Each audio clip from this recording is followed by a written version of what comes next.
Orbital Station Helix 9 floated in the darkness of space like a giant metal flower.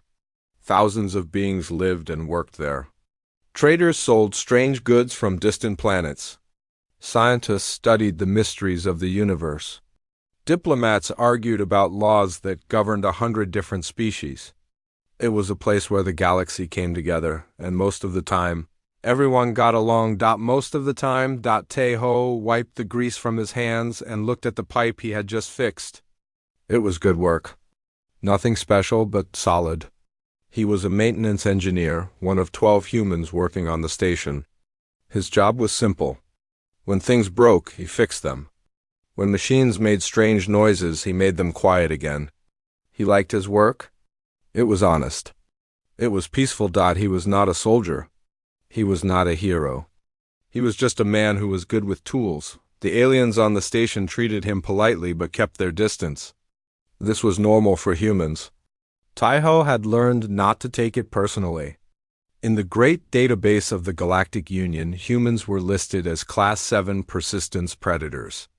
The file contained many warnings. Humans could run for hours without stopping. They could survive injuries that would kill most species. They ate both plants and meat. They kept wolves as pets. They smiled when they were angry. To the gentle herbivore species of the galaxy, humans were walking nightmares wrapped in soft skin. Taeho found this funny. He had never hurt anyone in his life. He spent his free time feeding the small pest creatures that lived in the station walls. He talked to them softly. He gave them names. The other humans thought he was a little strange, but they liked him anyway. Yuna was his closest friend on the station. She was a xenobiologist, which meant she studied alien life forms. She was smart and quick and laughed easily. When Taeho was too quiet, she filled the silence with stories about the creatures she had studied. When she was too stressed, he made her tea and listened without judgment. They were eating lunch together when the alarm started. The sound was harsh and loud, cutting through the normal hum of the station. Red lights flashed on the walls. Taeho put down his food and looked at Yuna. Her face had gone pale. "That's not a drill," she said. "They checked their communicators." A message appeared on every screen across the station. "Emergency lockdown. All personnel must stay in designated safe zones. Security teams to Cargo Bay 7. Cargo Bay 7? Taeho frowned. "That's where the unmarked ship docked this morning." Yuna was already pulling up information on her tablet. Her eyes went wide. "Oh no. Taeho, something got loose from that ship." "Something bad? What kind of something?" She turned the screen toward him. He saw a picture of a creature. It had 6 legs and a long tail. Its body was covered in dark scales that seemed to drink in the light. Its eyes glowed with a soft blue fire. It looked like something from an old Earth nightmare, a dragon crossed with a panther crossed with death itself. "A Varkith," Yuna whispered. "It's a juvenile, but still." "Taeho, these things are apex predators from Kurith 4. That planet is classified as a death world. Adult Varkith have destroyed entire colonies. Even the babies are incredibly dangerous." Taeho studied the image. The creature did look frightening, but there was something in those glowing eyes. Something that reminded him of the scared animals he sometimes found hiding in the station walls. "It's just a baby," he said quietly. "A baby that can tear through metal with its claws," Yuna replied. "Security is mobilizing everything they have. Ambassador Velix is demanding they kill it immediately." Taeho knew Ambassador Velix. The tall insectoid diplomat was terrified of humans. He once left a room because Taeho sneezed. The idea of a Varkith loose on the station must be giving him nightmares. More information came through. The creature had escaped from an unmarked cargo container. It had injured 2 workers, though not seriously. It was fast. It was scared. And it was heading towards Sector 7. Taeho felt his stomach drop. Sector 7 was where he had been working all morning. His tools were still there. His bag was still there. "I need to go back," he said. Yuna grabbed his arm. "Are you insane? There's a Varkith in that sector. My equipment is there, and the pest creatures I've been feeding. They'll be terrified." He gently removed her hand. I'll be careful. I'll stay hidden. Taiho, please. But he was already walking toward the door. He moved with the calm, steady pace that always unnerved the aliens around him. No rush, no panic. Just purpose. The corridors of Sector 7 were empty and dark. Emergency power had dimmed the lights to save energy. Taiho walked through the shadows, listening carefully. He could hear the distant sound of security teams shouting commands. He could hear the hum of machines. He could hear his own heartbeat, slow and steady, and then he heard something else, a soft sound. A whimper. Like a puppy that had lost its mother, Taiho stopped walking. He turned his head slowly, looking into the darkness between two large ventilation units. Something was there. Something was watching him with eyes that glowed like blue stars. The Varkith cub was smaller than he expected. It was huddled in the corner, pressed against the cold metal wall. One of its legs was bent at a wrong angle. Dark blood dripped from a wound on its side. It was shaking. It was terrified. Taiho looked at the creature. The creature looked at him.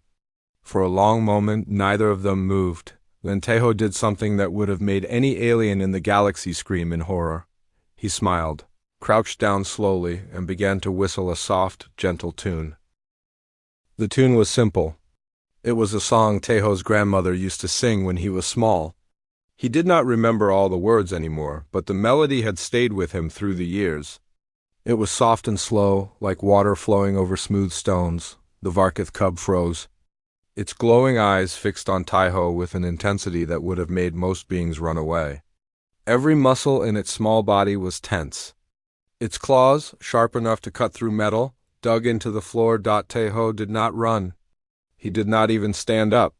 He stayed low, making himself small. He kept his eyes soft, not staring directly at the creature but watching it from the side. He had learned this trick from watching videos about Earth animals. Predators saw direct eye contact as a challenge. Looking away showed you were not a threat. The whistle continued. Note after note, filling the dark corridor with gentle sound, the cub's ears moved. They were tall and pointed like a bat's ears, and they turned toward the music. Slowly, so slowly, the tension in its body began to fade. Its claws stopped digging into the floor. Its breathing, which had been fast and panicked, started to slow down. Taiho reached into his pocket. He always carried small treats for the pest creatures he fed. They were just dried protein strips, nothing special. He placed one on the floor in front of him and pushed it gently toward the cub. The Varkith sniffed the air. Its nose twitched. It looked at the treat, then at Taiho, then at the treat again. 1 minute passed. Then, too, the cub moved forward. It was slow and careful, ready to run at any moment. But the smell of food was strong, and it was hungry. So very hungry. It grabbed the treat and jumped back, watching Taiho with wide eyes. Then it ate, swallowing the protein strip in one quick bite. Taiho smiled and placed another treat on the floor. This time, the cub came a little closer, and a little closer, and a little closer still. By the fifth treat, the Varkith was standing right in front of him. Taiho could see its wounds clearly now. The cut on its side was deep. Its broken leg hung at a painful angle. This creature had been hurt badly, probably when it tried to escape from whatever cage had held it. Taiho held out his hand, palm up, fingers relaxed. He did not reach toward the cub. He simply offered. The Varkith sniffed his hand. Its nose was cold and wet, like a dog's nose. It smelled the grease on his skin, the metal, the faint scent of the food he had been eating earlier. It smelled 100 things that told a story about this strange, soft being in front of it. And then, to Taiho's quiet amazement, the cub pressed its head against his palm. He scratched gently behind its ears. The cub made a sound he had never heard before. A deep, rumbling vibration that seemed to come from its whole body. It was purring. Like a giant, scaly cat it was purring. Taiho laughed softly. "There you go," he murmured. "You're not so scary. You're just lost and hurt and alone." The cub looked up at him. Its blue eyes were so bright, so full of something that might have been hope. It had probably never known kindness before. Whatever people had owned it, They had not been good to it. Taeho sat down properly on the floor, crossing his legs. The cub hesitated for only a moment before climbing into his lap.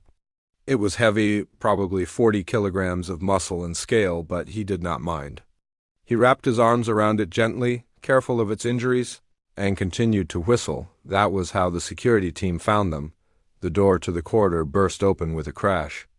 12 armed soldiers rushed in, their weapons raised, their armor gleaming in the emergency lights. They were from different species. Some had scales. Some had fur. One was made of living crystal. But they all shared the same expression of shock when they saw what was in front of them, a human. Sitting on the floor, with a Varkith cub curled up against his chest like a sleeping puppy, the security chief was a Drenari named Rivik. His species looked like bears mixed with rhinoceros. They were known across the galaxy as fierce warriors. Rivik had fought in 3 wars. He had killed enemies that would give most beings nightmares, but he had never seen anything like this. His weapon dropped to his side. His mouth fell open. For a long moment he could not speak. "What?" he finally managed to say. "What are you?" Taeho looked up at him calmly. The Varkith cub stirred slightly at the noise, but did not wake. It trusted the human holding it completely. "My name is Taeho," he said. "I fix pipes. This little one is hurt and scared. Could someone please get a medical kit?" Rivik stared at him. He looked at the cub. He looked at his soldiers, who looked just as confused as he felt. He looked back at Taeho. "Do you have any idea," he said slowly, "what that creature is capable of?" Taeho shrugged. "It's a baby. All babies need the same things: food, warmth, someone to tell them everything will be okay." Behind Rivik, one of the soldiers made a small sound. It might have been a laugh. It might have been a cry. It was hard to tell. Rivik took a deep breath. He had read the human files. He knew they were dangerous, but he had never understood what that truly meant until now. Humans did not just kill. They did not just survive. They made friends with monsters. He lowered his weapon completely and spoke into his communicator. "This is Security Chief Rivik. The Varkith has been contained. Send a medical team to Sector 7, and someone contact the Xenobiology Department. Tell them they're going to want to see this." Taeho smiled and went back to scratching behind the cub's ears. "Thank you," he said quietly. "She's been through enough today." "She?" Rivik asked. Taeho nodded. "Can't you tell? Look at the pattern on her scales. The females have more blue. My grandmother taught me to notice these things about animals." Rivik had no idea if that was true.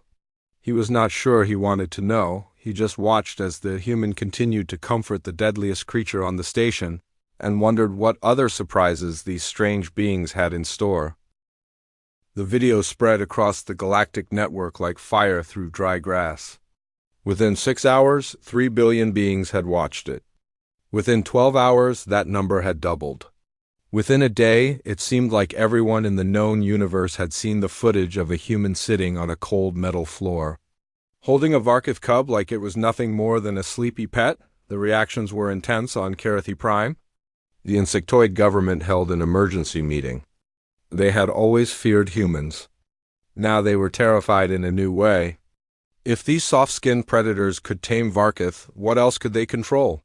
Some officials called for increased monitoring of all human activities. Others suggested banning humans from Karathi space entirely on the water world of Delphus. The fish-like inhabitants watched the video with fascination. They had no concept of land predators. To them, the whole thing was like a fairy tale. Human merchandise sales increased by 300% overnight.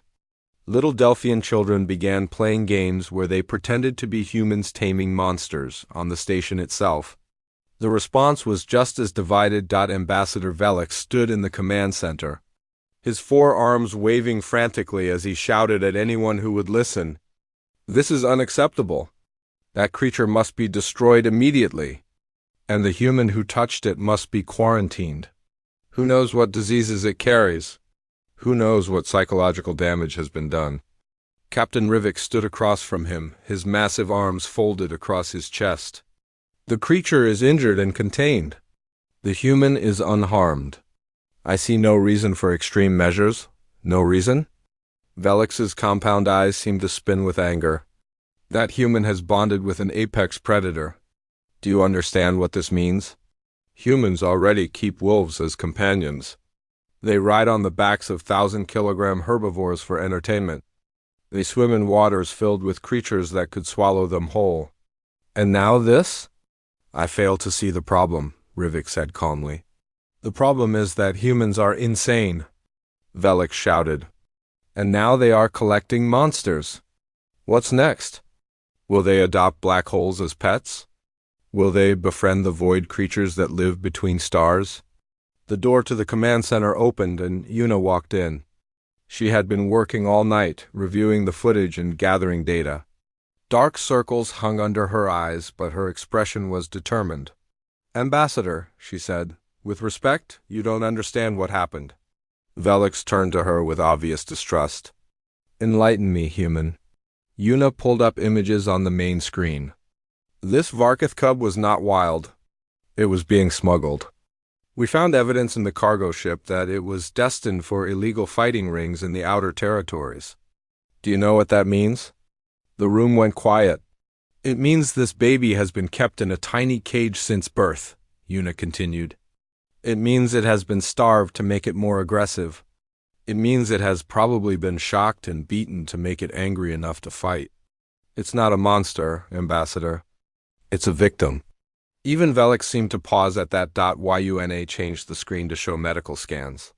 Taiho didn't do anything magical. He just showed kindness to a creature that had never experienced it before. The Varkith responded because it was desperate for any gentleness at all. That does not change what it is, Velix said, but his voice was weaker now. Varkith are deadly. Even young ones? So are humans, Yuna replied. And yet here we are, talking instead of fighting. Maybe the galaxy needs to reconsider what deadly really means. In the medical bay, Taiho sat next to the Varkith cub's treatment bed, Dr. Sumi, a human veterinarian who had been rushed to the station from a nearby ship, was carefully wrapping the creature's injured leg. The cub was sedated, but still occasionally made small sounds in its sleep. Each time, Taiho would stroke its head, and it would calm down. I've never seen anything like this, Dr. Sumi said quietly.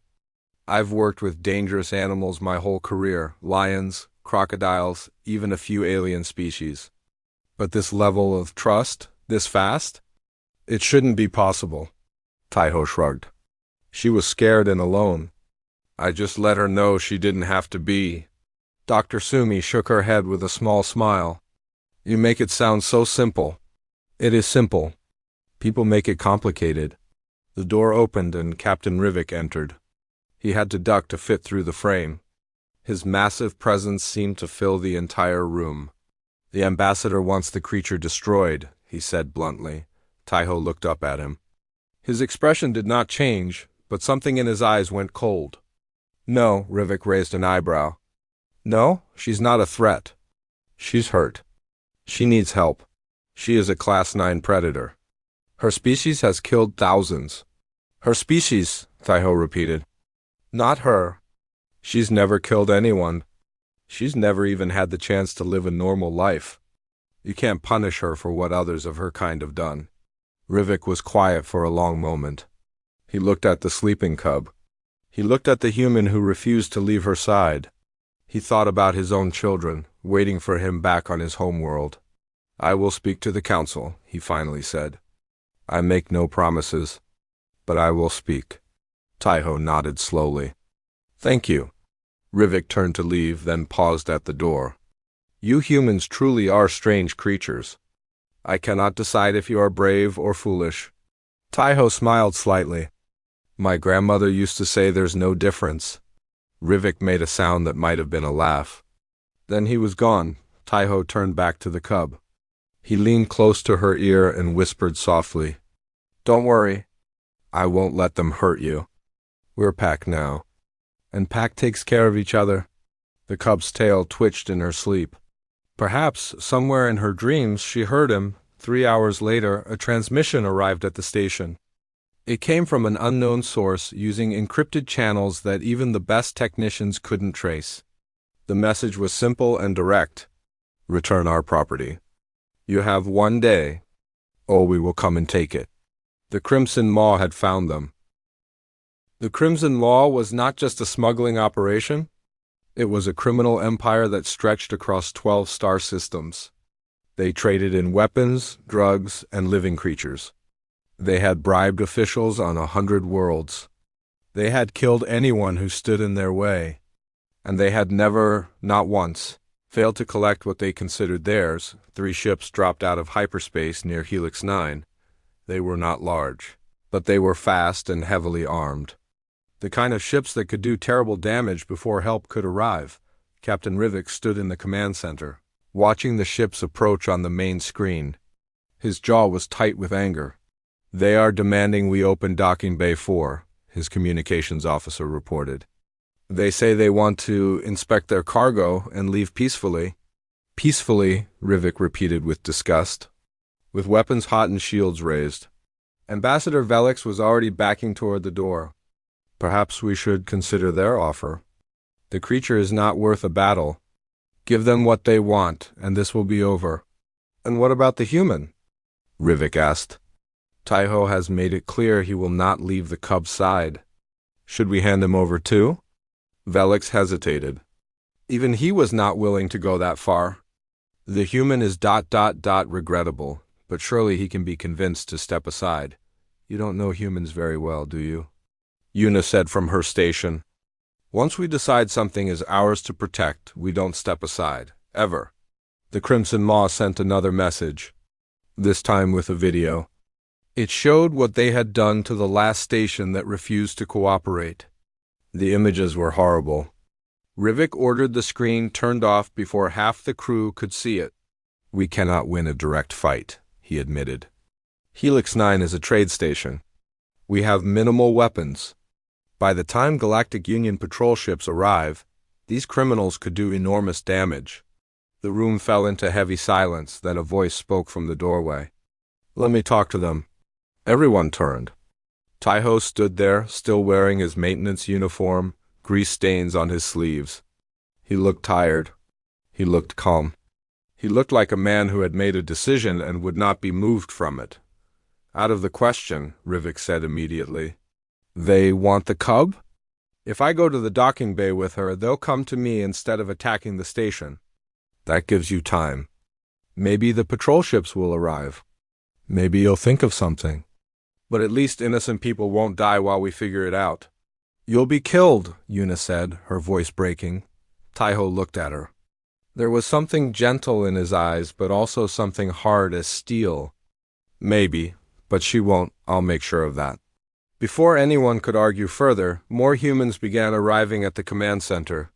Jinho, a cook from the station's cafeteria, stepped forward first. He was short and stocky, with scars on his hands from years of working with knives. Before becoming a cook, he had served in Earth's military forces. If Taiho goes, I go, he said simply. Hannah came next. She was a cargo handler, tall and athletic, known for her speed and strength. Same here. One by one, more humans joined them. Engineers, technicians, a janitor named Dawn, who rarely spoke but was built like a small mountain.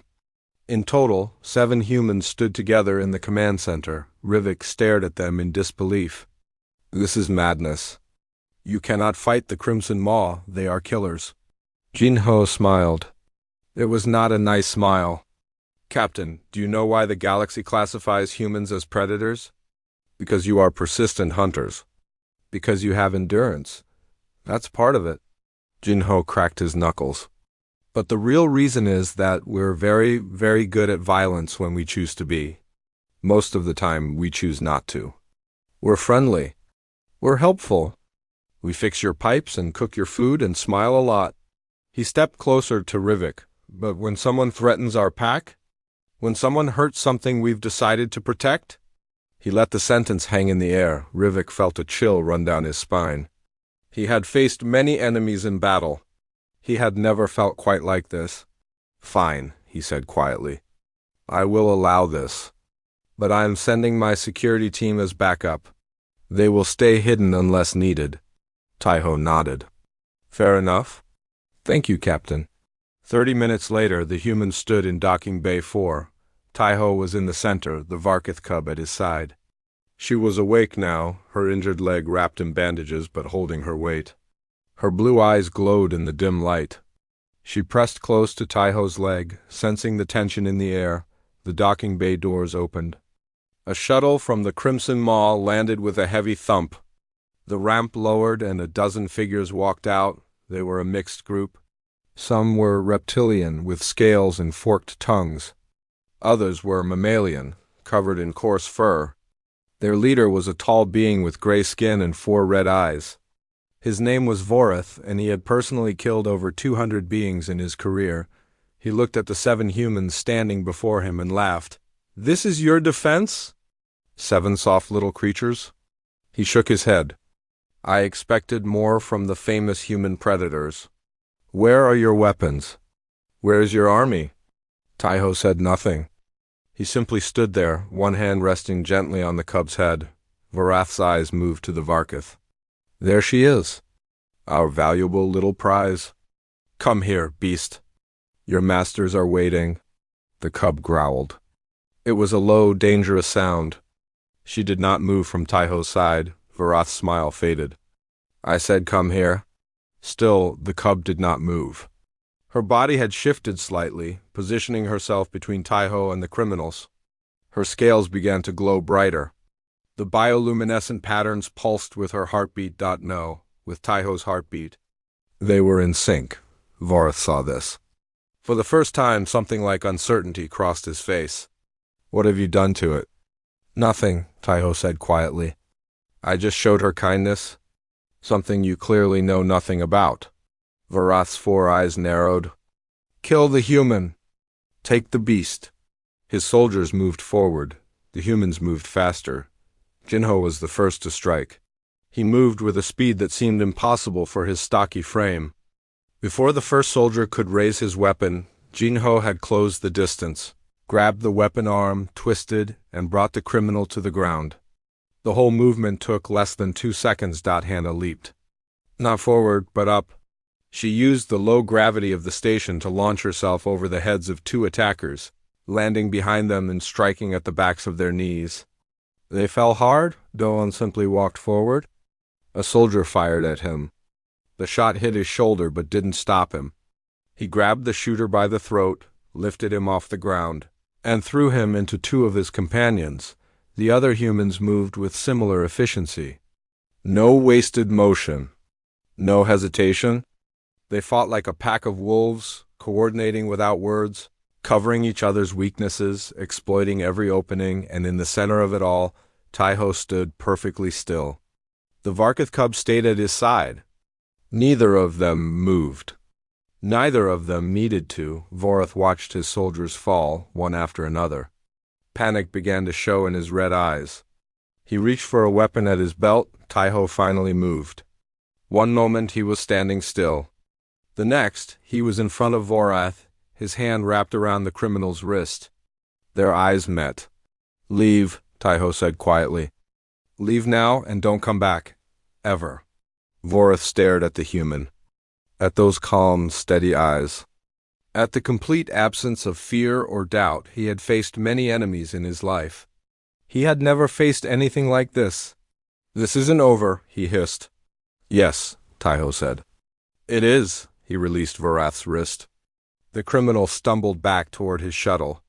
His surviving soldiers followed, dragging their wounded companions. As the shuttle rose and departed, Galactic Union patrol ships finally dropped out of hyperspace. They moved to intercept the Crimson Maw vessels. There would be no escape for the criminals today. Taiho knelt down next to the cub. She was trembling slightly, overwhelmed by everything that had happened. "It's okay," he murmured, stroking her head. "It's over now. You're safe." She pressed her head against his chest and purred. 1 week passed. The station slowly returned to normal. Traders sold their goods. Scientists studied their mysteries. Diplomats argued about their laws. But something had changed. Something small but important had shifted in the way the galaxy saw humans. The Crimson Maw was finished. Galactic Union forces had captured all 3 ships. The criminals were facing trial on 12 different worlds. Vorath himself was locked in a maximum security prison, where he would spend the rest of his very long life thinking about the Day 7. Humans had destroyed his empire. The video of the fight spread even faster than the first one. Billions watched the footage of maintenance workers and cooks defeating trained killers. Military analysts studied every second, trying to understand how untrained civilians had moved with such deadly precision. The answer, they eventually realized, was that humans were never truly untrained. Violence was built into their history. Every human carried thousands of years of warfare in their blood. They simply chose, most of the time, not to use it. On Helix 9, Taiho became something of a celebrity. He hated it. He just wanted to fix pipes and feed his pest creatures and spend time with his new companion. He named her Bile. It meant star in the old Korean language of his ancestors. He chose it because of her eyes, those beautiful blue lights that glowed like stars in the darkness. The Galactic Union officially registered Bile as a protected rehabilitation animal under Taiho's care. Ambassador Velix had tried to protest, but Captain Rivik had overruled him. "The human has proven he can control the creature," Rivik had said. "That is more than enough for me." Velix had not argued further. In truth, he was still processing what he had witnessed. Humans terrified him. They probably always would. But he was beginning to understand that there was more to them than he had believed. Yuna published her research paper 3 days after the incident. She titled it Pack Bonding Across Predator Classifications, a Case Study. It became the most downloaded xenobiology paper in galactic history. Universities across 100 worlds added it to their required reading lists. Students debated its implications in crowded lecture halls. The paper's conclusion was simple but profound. Humans did not see themselves as the top of a food chain. They saw themselves as part of a pack, a family, a community that could include any being who earned their trust. This was what made them dangerous. This was also what made them special. Dr. Sumi decided to stay on Helix 9. She said she wanted to continue monitoring Bile's recovery, but everyone knew the real reason. She had never seen a bond like the one between Taiho and the Varkith. She wanted to study it. She wanted to understand it. She wanted to see where it would lead. Byo grew stronger every day. Her leg healed cleanly. Her scales became brighter. She learned to play, chasing balls that Taiho threw for her in the empty cargo bays. She learned to sit, to stay, to come when called. She learned that not all beings wanted to hurt her. Most importantly, she learned to trust. The other aliens on the station grew used to seeing them together. At first, they would freeze in terror when Bill walked by. But over time, they noticed that she never threatened anyone. She walked calmly at Taiho's side, her tail swaying gently. Her eyes curious but calm. Some of them even started to approach her. Just a little. Just to see. It was a Tuesday evening when Ambassador Velix came to Taiho's quarters. He stood at the door for a long time before working up the courage to knock. Taiho opened the door. He looked surprised to see the ambassador. "Can I help you?" Velix's compound eyes shifted nervously. "I wish to speak with you, if you have time." Taiho stepped aside and gestured for him to enter. Bile was lying on a large cushion in the corner. She lifted her head when Velix entered, but she did not growl. She simply watched. "Please sit," Taiho said. Velix lowered himself into a chair designed for beings with different body structures. He was uncomfortable in many ways. "I wanted to apologize," he said finally. "I demanded your creature be destroyed. I demanded you be quarantined. I was wrong." Taiho nodded slowly. "You were scared." "I was terrified," Velix admitted. "I still am. Humans are difficult for my species to understand. You are predators who show kindness. You are killers who make friends with monsters. You do not fit into any category I know." Taiho smiled slightly. "Maybe that's because categories are too simple. Beings aren't just one thing. They're complicated. They're messy. They surprise you? Velix considered this. My offspring asked about you. She saw the videos. She thinks you are heroic. I'm not a hero. I just did what felt right. That is exactly what a hero would say. They sat in comfortable silence for a moment. Then Velix did something that surprised them both. He asked a question. May I touch the creature? Taiho looked at Bile. Bile looked at Taiho. Some kind of silent communication passed between them. Come here, Taiho said. Slowly, let her sniff your hand first. Velix approached on trembling legs. His whole body was shaking with fear. But he did not stop. He extended one of his 4 hands, palm up, fingers spread. Bile sniffed carefully. Her nose twitched. She smelled fear. But she also smelled something else, curiosity, hope, a desire to understand rather than destroy. She pressed her head against his palm. Velix made a sound that might have been a gasp or might have been a laugh. He stroked her scales gently, feeling their smoothness under his fingers. She is warm, he whispered. I did not expect her to be warm. Taiho smiled. Most things aren't what you expect if you give them a chance. That night, after Velix left, Taiho sat with Bile in the dim light of his quarters. She was too big for his lap now, but she still tried to climb onto him. He let her rest her head on his legs while he scratched behind her ears. We did good, didn't we? He murmured Dapyol purred. A knock came at the door. Taiho opened it to find a small figure standing in the hallway. It was a Karathi child, Ambassador Velix's daughter. She was even smaller than her father, with bright, curious eyes. Hello, the child said nervously. My father said you might let me visit the star creature. May I see her? Taiho looked at the trembling child. He looked at Bile, who had raised her head with interest. Come in, he said gently, but slowly, and let me show you how to approach her. He guided the child's small hand toward Bile's snout. Easy now. Let her get your scent first. Bile sniffed the tiny hand. Then she licked it gently. The child giggled with surprise and delight. She likes me. She likes anyone who shows her kindness, Taiho said. That's the secret. It's not about being brave or strong. It's about being gentle. The child looked up at him with wonder in her eyes. Is that why humans are special? Taiho thought about it. He thought about his grandmother, who had taught him to love all creatures. He thought about his friends, who had stood beside him against impossible odds. He thought about Bile, who had trusted him when she had no reason to trust anyone. Humans aren't special, he said finally. We're just persistent. We keep trying to connect, even when it's hard. Even when it's scary. We keep reaching out our hands and hoping someone will reach back. Bile purred louder, as if in agreement. Somewhere in the vast archives of the Galactic Union, a small note was added to the human species file. It was not dramatic. It was not long. But it would be read by billions in the years to come. It said simply this: they do not merely survive. They connect. And perhaps that is what makes them the most dangerous and the most hopeful species of all. The stars continued to shine. The station continued to spin. And in a small room on Helix -9, a human and a monster sat together in the darkness, no longer alone.